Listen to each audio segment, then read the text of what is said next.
Thank you for this opportunity, Mr. President. I'd like to ask you a question about the situation in Lebanon.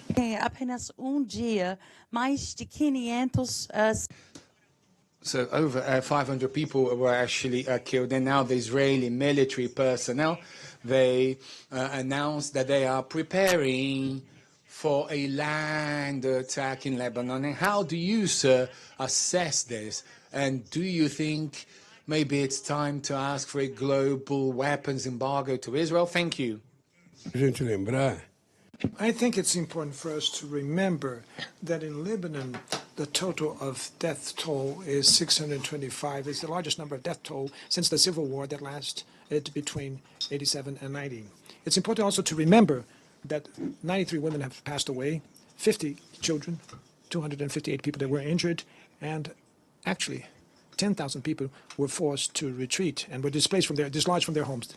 And also in the West Bank, we've seen the death of a lot of people. We have 5,700 people injured in occupied West Bank, 160 children and so on. And we received that 770 people died, according to the health ministry, from the Palestine.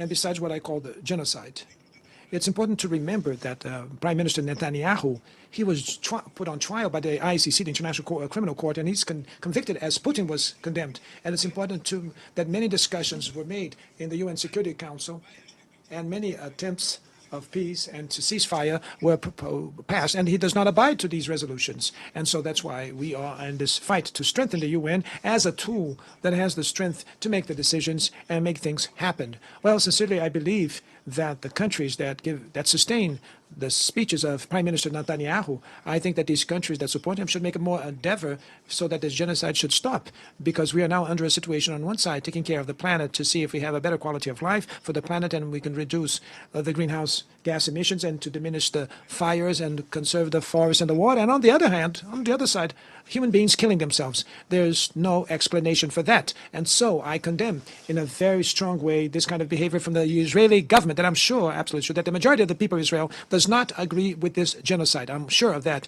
It's also important to remember that when everything started, Israel said that it had 1,400 people dead. According to the Israeli government, that is to say, the number has fallen down to 149 of people that were murdered.